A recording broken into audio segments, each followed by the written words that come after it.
Two simple objects miraculously saved the life of an American icon. Theodore gets up on the stage and he says, "I've just been shot." A 98-year-old message that could have saved an unsinkable ship. 1,500 people died that night. This message could have changed all that. And a legend of the North American woods might just be real after all.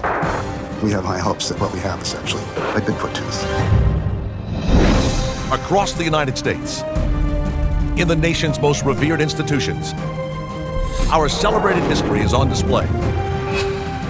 Wondrous treasures from the past, bizarre relics. But behind every amazing artifact is another tale to be told, and a secret waiting to be revealed. These are the mysteries at the museum.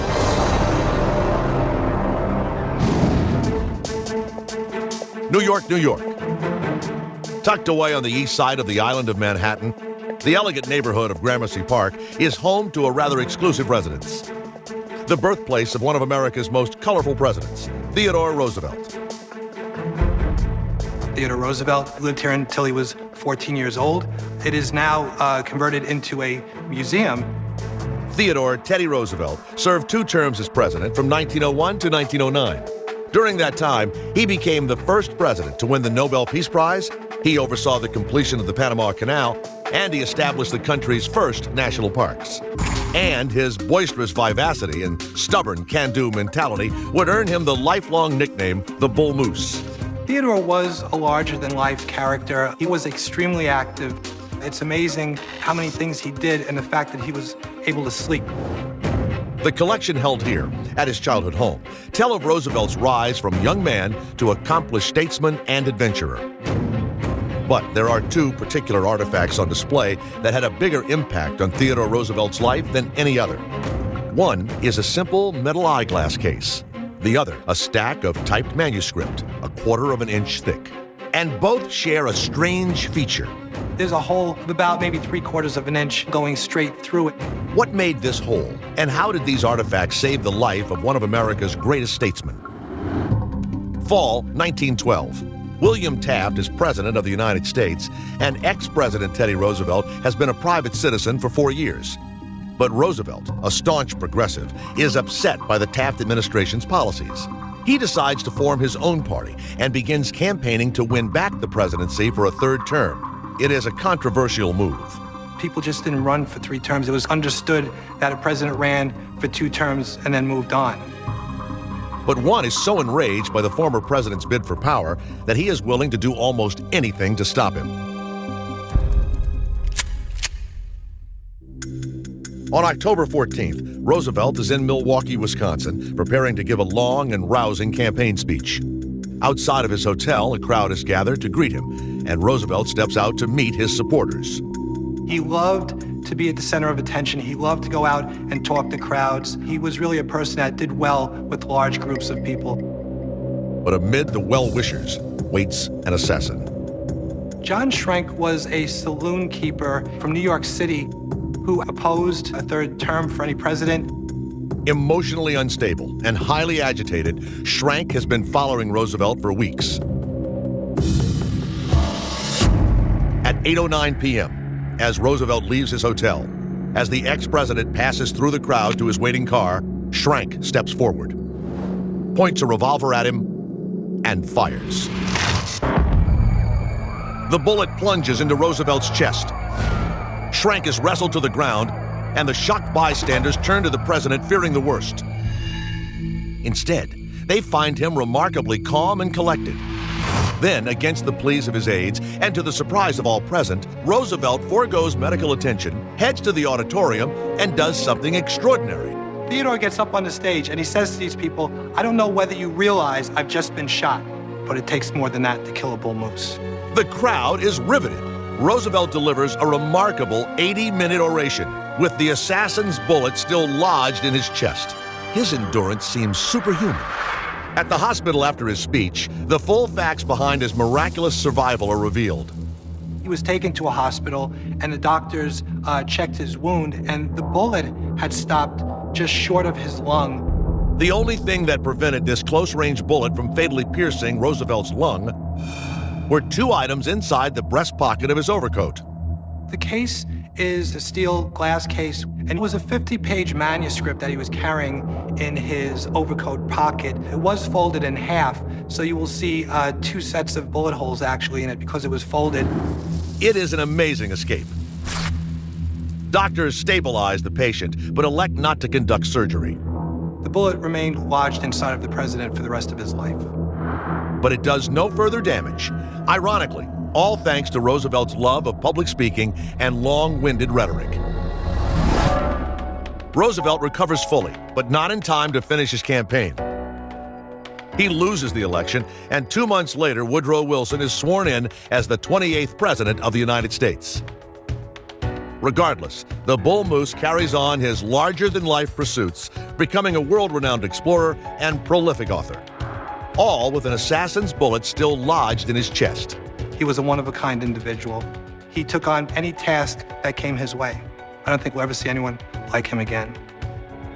And today, at the Theodore Roosevelt Birthplace National Historic Site in New York, visitors can view the damaged speech and spectacles case that saved the life of a great American president. While these artifacts document a life preserved, 8 hours away in Cleveland, Ohio, 5 strange postcards are linked to one of the most gruesome killing sprees in American history. The true tale, up next on Mysteries at the Museum. Cleveland, Ohio. This once booming industrial city has a past that brims with dark secrets for those who know where to look. The Western Reserve Historical Society carefully preserves the region's legacy. And Dr. John Grabowski knows these holdings better than anyone. Within the Archives Library, we're looking at over 5,000 major manuscript collections, 250,000 books, 5 million photographs. But of all the objects he has studied here, there is one set of artifacts that remain shrouded in mystery. They are 5 postcards, dating back to the 1950s. On one side, photos depict everyday scenes from Dayton, Ohio. However, the reverse of each reveals deranged and cryptic communications, collages of strange phrases, and sinister news clippings. These messages have a distinctly taunting tone. 3 of the cards hint at the sender's name, and all 5 are addressed to a single person, the famed crime fighter Eliot Ness. Eliot Ness, one of the best-known crime fighters in the 20s and 30s. He was incredibly smart. He fits in right with this image of the G-Man, if you will, the scientific sleuth. In 1931, Ness became famous for taking down Chicago's most ruthless crime boss, Al Capone. 4 years later, he was made Director of Public Safety in Cleveland. And at the end of his life, his papers and files are donated here. Among them are these 5 maniacal missives received in the 1950s, long after Ness retired from public service. These cards are totally bizarre. They're taunting. They're strange. They're weird. And Eliot Ness kept them. The question is why? What are these postcards? Who wrote them? And what did they mean to Eliot Ness? The story starts in the midst of one of the worst killing sprees in American history, Cleveland's Torso Murders. September 1935. Alongside the train tracks and shanty towns of Kingsbury Run, one of Cleveland's grittier waterfront districts, 2 young men are playing a game of catch. They're throwing a softball back and forth, and the softball rolled down the hill, and they chased one another down the hill to see who could find the softball. Instead, the boys make a horrifying discovery. What they found was a dismembered body down there. It is the headless and mutilated corpse of a naked man. And he is not alone. When police arrive to investigate, they find another male corpse only 30 feet away in a similar condition. Both severed heads are found buried within feet of the corpses. And surprisingly, each body is bloodless and clean. The mutilations have been done with surgical precision. Over the next 3 years, 10 more dismembered bodies are found in the same area, bringing investigators to an inescapable conclusion. Cleveland has a serial killer on the loose. Police turn to the city's Director of Public Safety to catch the killer. People had expectations that Eliot Ness could solve everything because of who he was. Ness starts by building a profile of the murderer. He identifies him as a strong man, capable of moving heavy corpses, with a background in surgery or medicine. As the murders piled up, it became apparent that whoever was cutting these bodies apart knew how to do it. In May 1938, Ness discovers a one-time colleague of the first victim who fits the profile perfectly. His name is Dr. Francis E. Sweeney. Francis Sweeney is a physician.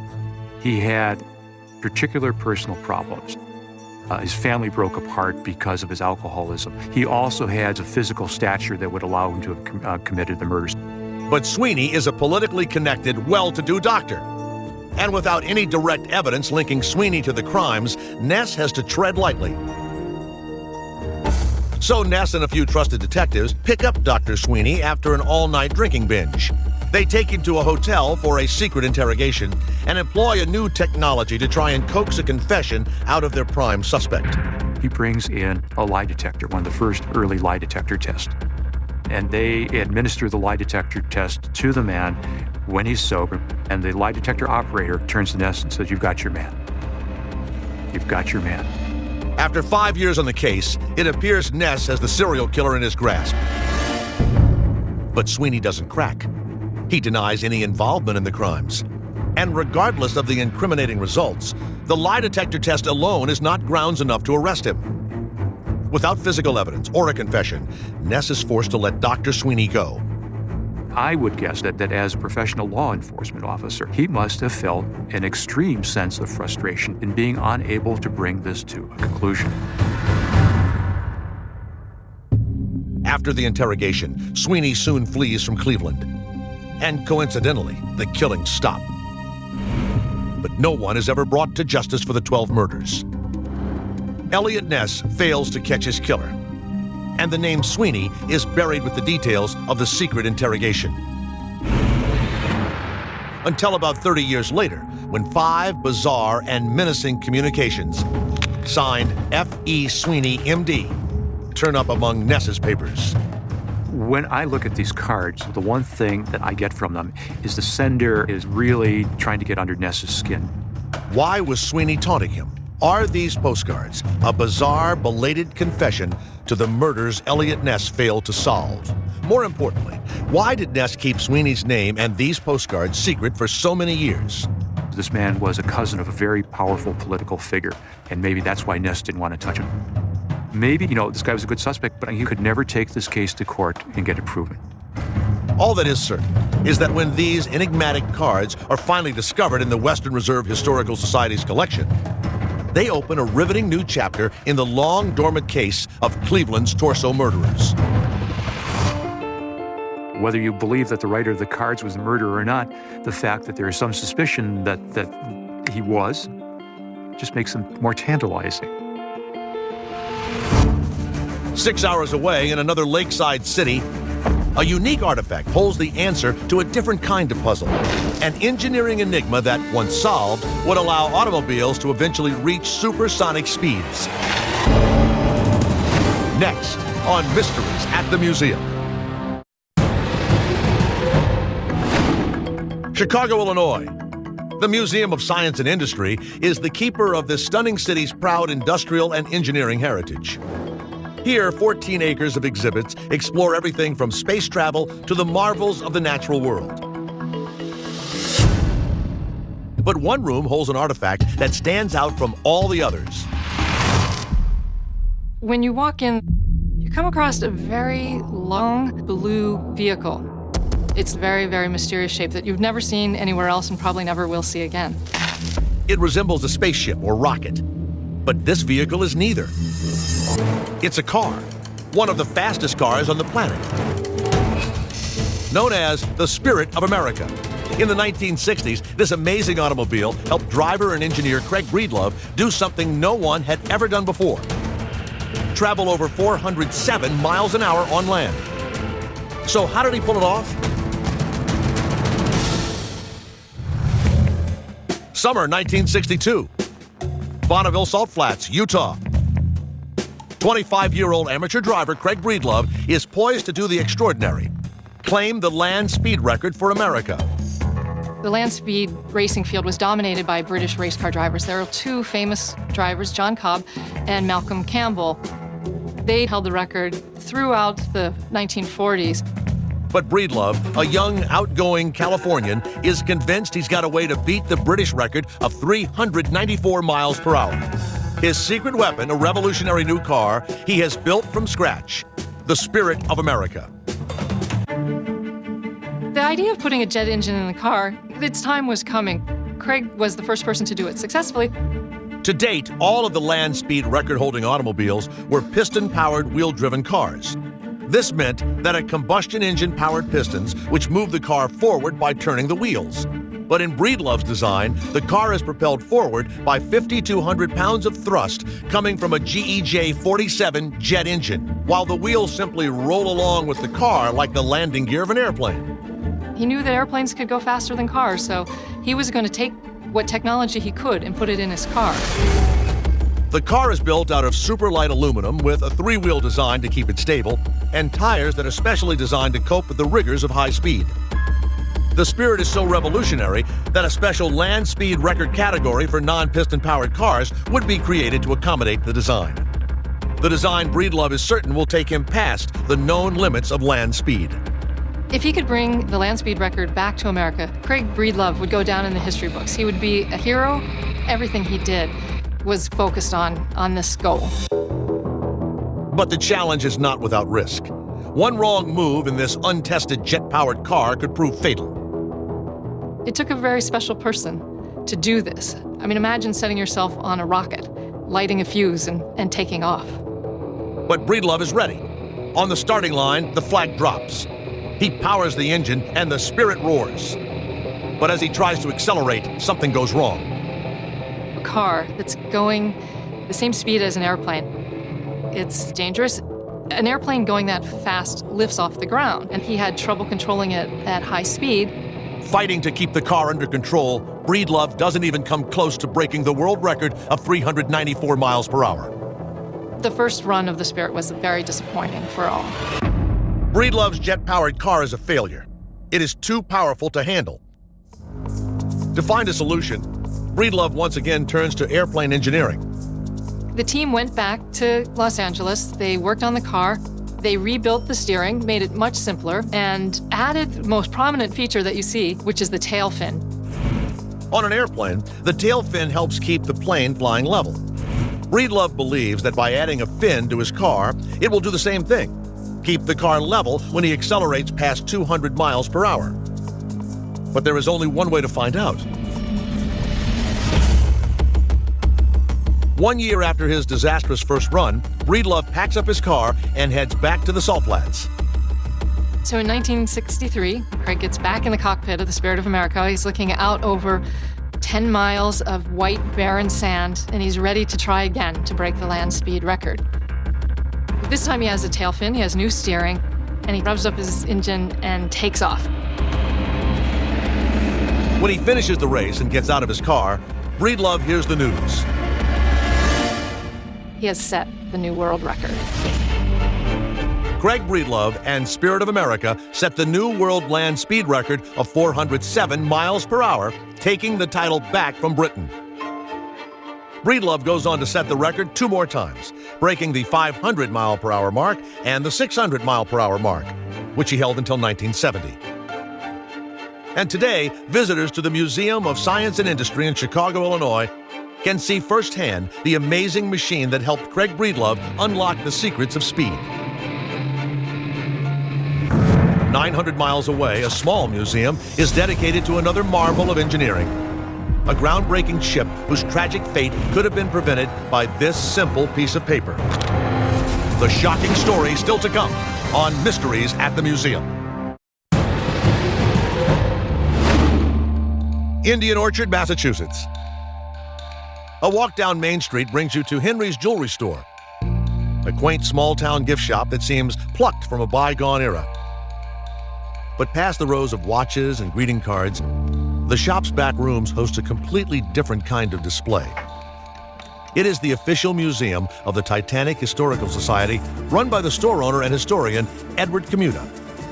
The Titanic was the largest ship in the world. She was the safest, most luxurious ship of her time. Launched in 1912 from England and bound for New York, the Titanic was dubbed unsinkable. But on April 15, 1912, the nickname would prove tragically wrong. The Titanic struck an iceberg and she sank. 1,507 people died that night. Today, this museum is dedicated to shedding new light on the ill-fated voyage of the world's most famous ocean liner. And its unique collections are the direct result of Commuda's dedicated outreach to Titanic survivors. I wrote survivors and I said someone's got to do something to preserve this material. And people started sending postcards, scarves, buttons off their coat. This is how the whole thing began. Among these mementos is a single faded piece of paper whose appearance gives no hint of its astonishing significance. The artifact in question is a wireless message warning of the presence of icebergs in the path of the Titanic. This artifact could possibly have saved many, many lives on board the Titanic. So why didn't this warning save the Titanic from her tragic fate? The story starts in the Atlantic on a cold spring day over 90 years ago. April 14, 1912, 1 p.m. The Titanic is in the middle of the Atlantic, 1,000 miles from the eastern seaboard of the United States. At the helm is renowned Captain Edward Smith, overseeing a complement of over 800 crew and over 1,300 passengers, including some of the richest people in the world. There were the very wealthy on board, like John Jacob Astor, who was worth about $100 million at the time. And these pampered first-class patrons expect the same perks and services on the ship as they have on land. This includes the ability to communicate with home while away at sea. One of the luxuries on board the ship was the wireless room, where passengers could send messages. This new technology was provided by the Marconi Radio Company, along with two operators that ran the wireless, Jack Phillips and Harold Bride, who are on call 24 hours a day.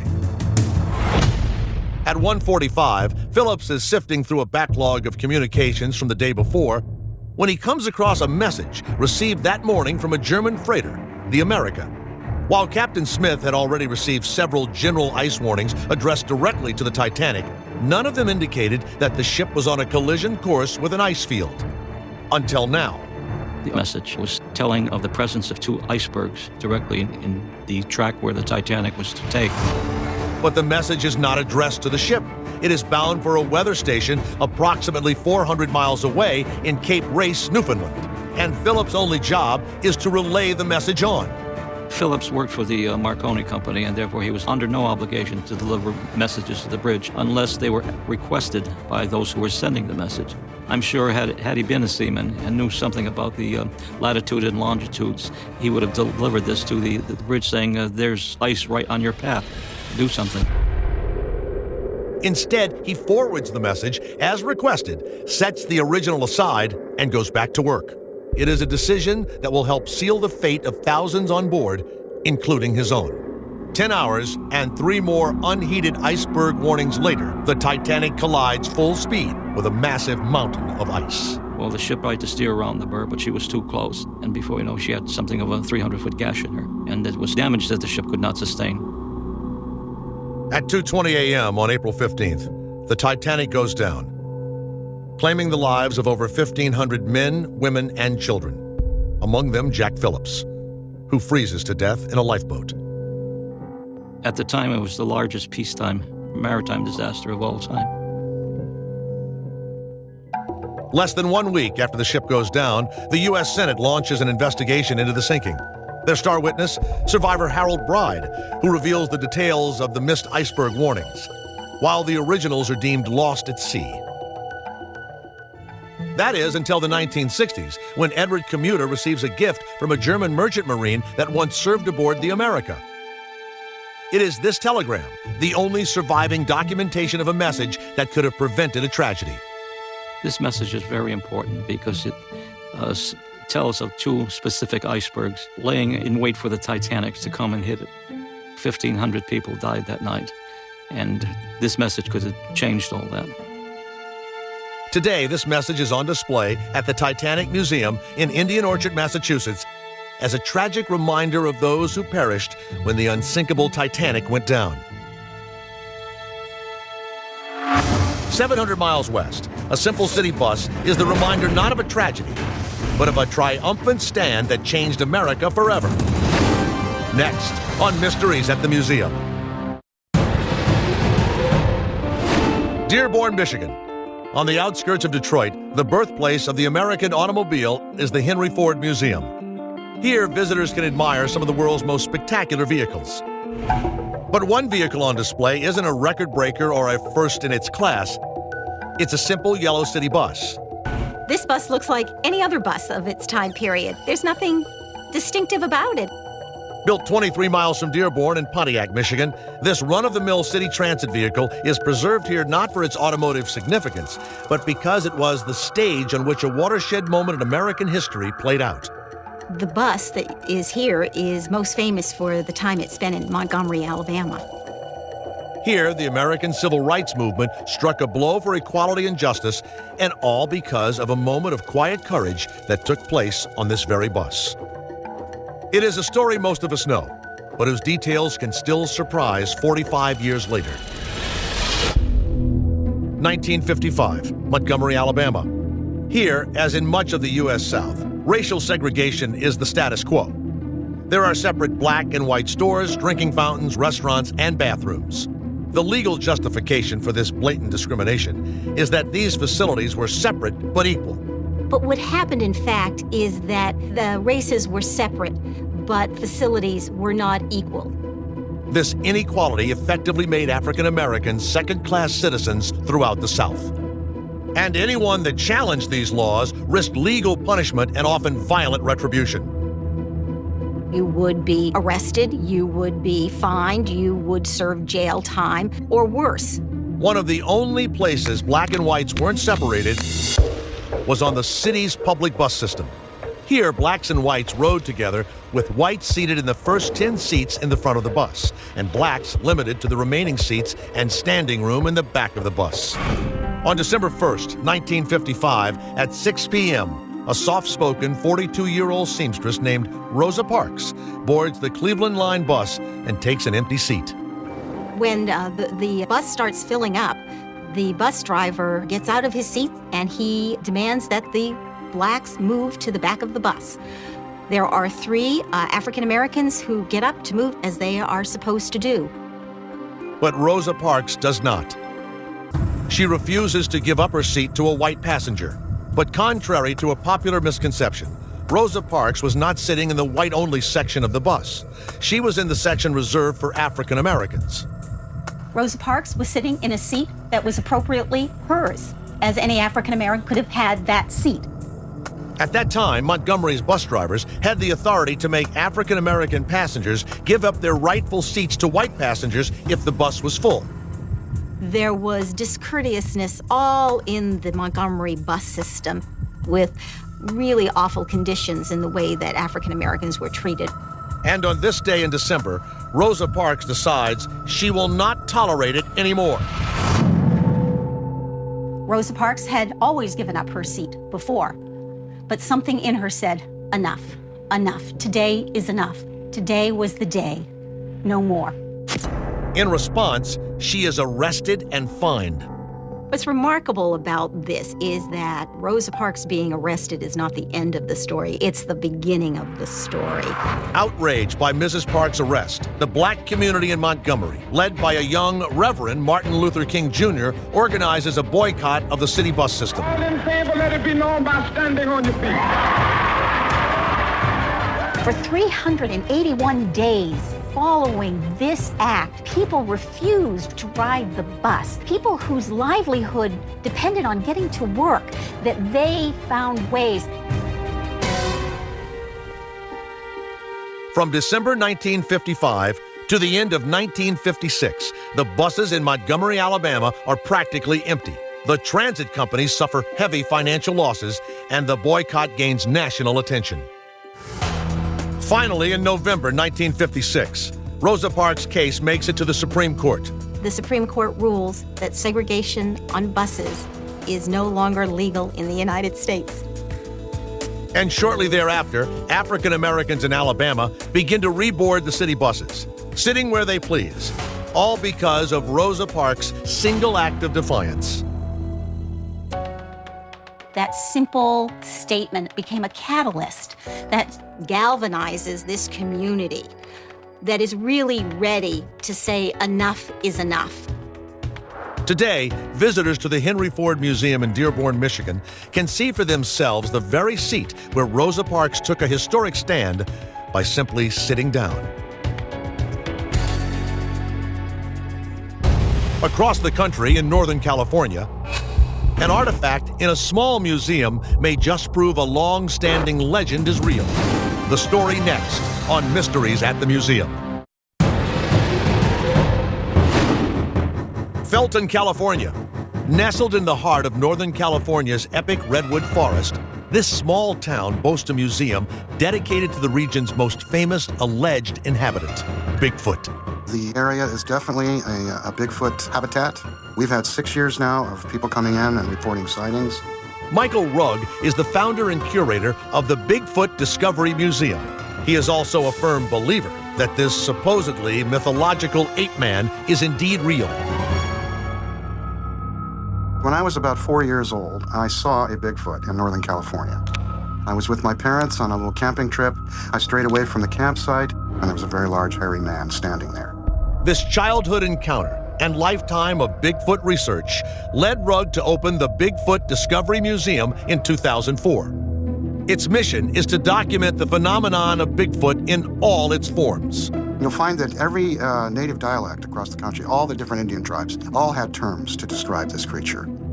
From Oma to Sasquatch, descriptions from sightings across the country all detail the same figure, a 6 to 10 foot tall, Neanderthal-like ape man with brown or reddish hair and, as the nickname implies, enormously large feet. Yet to date, no one has produced conclusive evidence that this wild man exists. We have all these eyewitness reports of this big, hairy, human-like creature, and yet the scientific establishment hasn't anointed it yet. And when something is in denial, then it becomes a mystery, and here we go. So it's a fascinating mystery. A mystery that Rugg believes he can finally unravel. Amid the museum's recordings of alleged Bigfoot howls. I was there listening to this live, and I had chills going up and down my back. And blurred sighting photographs. There is a collection of small yellow fragments that, when pieced together, form an object prized beyond all others. The most important artifact in our collection would probably be a tooth, which we believe to be a Bigfoot tooth. This fully intact tooth was broken down into fragments for closer study. But a silicon cast of the original reveals it to be an unusually large molar. Where did this tooth come from? And can it actually put an end to the age-old debate of whether or not Bigfoot is real? 2002, not far from Felton, an amateur fossil hunter named Matt Bento is digging in a unique geologic area of sandhills that were once the floor of a prehistoric ocean. These sand hills are literally filled with shark's teeth. And so the man was there looking for shark's teeth, and he noticed a spot where a swale of water had run down a hill. And as he walked by, he looked down and he spotted it. What he finds is a large yellowed tooth resembling a human molar, but much, much bigger. Man is a veterinary nurse by trade, so it's pretty obvious to anybody who's familiar with animal teeth that it's very much primate-like. It looks like a primate tooth. Its size suggests the tooth belongs to some kind of large ape, but since apes are not native to Northern California, the discovery is baffling.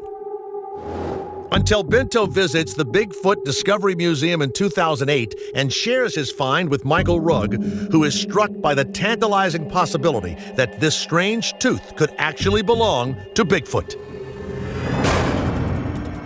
5 different dentists looked at the tooth and said it looks like a human upper molar, but it's way too big. And that last part, way too big, at least 3 of them used that exact expression. So, if it's not human, what other large primate could have lost a tooth in the woods of Northern California? When you take a close look at this thing, you get the impression that it's petrified.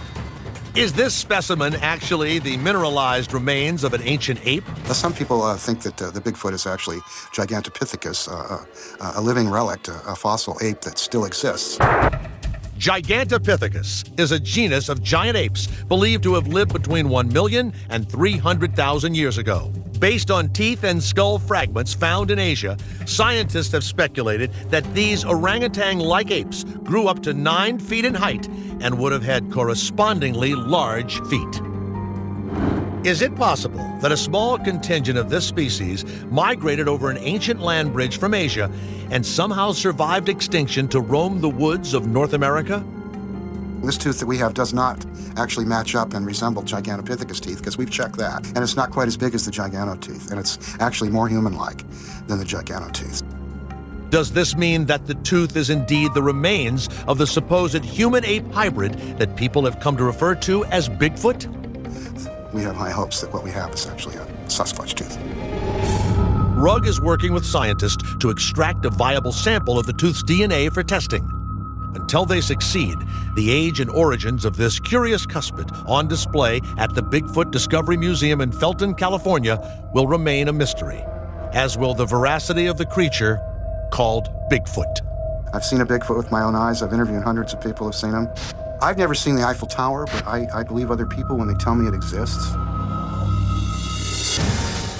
Life-saving speeches, ill-fated messages, and bizarre postcards. Cars of the future and hallmarks of the past. These are the mysteries at the museum.